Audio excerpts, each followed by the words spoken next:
कब्जा जो है, तेल है, गैस है, उसके भंडारों पे कब्जा किया जा सके और इस दुनिया को अपनी मुट्ठी में रखा जा सके, इस बात के लिए वो है युद्धों की मुहिम चलाए हुए हैं। और उसमें भी कौन पिस रहा है? उसमें मजदूर पिस रहे हैं, कर्मचारी पिस रहे हैं, किसान पिस रहे हैं। ये पूरी दुनिया का एक सीन है और वही सीन अपने देश के अंदर भी आज है।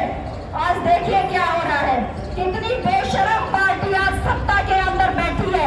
वो कितनी शान से झूठ बोलते हैं, कितने आत्मविश्वास के साथ झूठ बोलते हैं, पूरा झूठ बोलते हैं, थोड़ी मिलावट भी नहीं करते हैं वो सच की, और असल में वो जो कह रहे होते हैं उसका बिल्कुल उल्टा करने के लिए वो कर रहे होते हैं।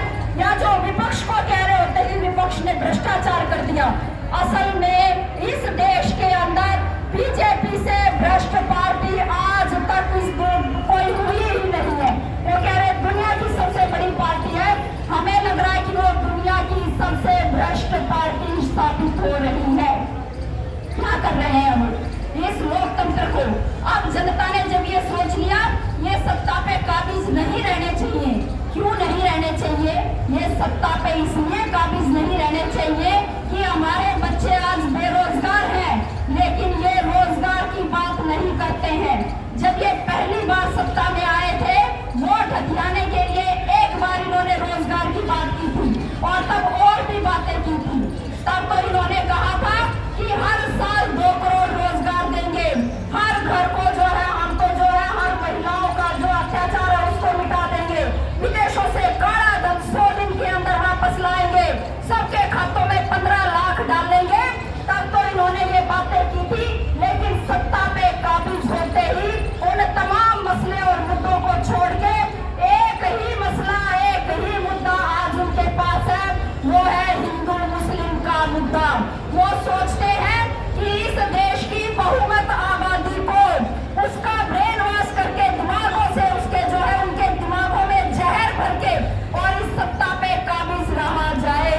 वो उतने से भी काम नहीं चला रहे। अब तो कोशिश वो ये कर रहे हैं जहाँ पे उनको लग रहा हम जीत नहीं सकते, वहाँ पे वो विपक्षी पार्टियों के उम्मीदवारों को ही अपार कर ले रहे हैं, उनके पर्चे रद्द करवा रहे हैं कनपट्टी पे बंदूक लगा के। ये 3 जगह पे हो चुका। सबसे पहले खजुराहो के अंदर जो इंडिया गठबंधन की प्रत्याशी थी समाजवादी पार्टी की, पहला रद्द करवाया गया ये कहकर कि इसने एक जगह पे साइन नहीं किए। जो बैठता है वहाँ पे वो इसीलिए वो देखता होगा ना, उसका काम है कोई कमी है तो उसको बताने का, लेकिन बताया नहीं, पर्चा रद्द कर दिया। दूसरा हमने सूरत के अंदर देखा, वहाँ बीजेपी कितने सालों से हारी ही नहीं थी। उनको क्या दिक्कत थी यदि वो चुनाव में सबको उनके अपने वोट का इस्तेमाल, अपने वोट के अधिकार का इस्तेमाल करने के लिए मिल जाता थे, लेकिन वहाँ पे उन्होंने कांग्रेस का प्रत्याशी का न केवल पर्चा रद्द करवाया, बाकी जो और निर्दलीय खड़े थे, जो छोटी छोटी पार्टियों के जो खड़े थे, उन सब के भी पर्चे रद्द करवा के उसका निर्विरोध चुनाव करवाया है।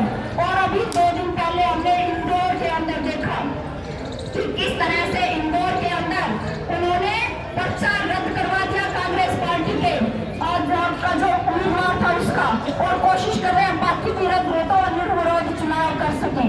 तो ये शाम दाम दंड भेद अपना के कोशिश कर रहे हैं कि हम सत्ता पे काबिज रहे।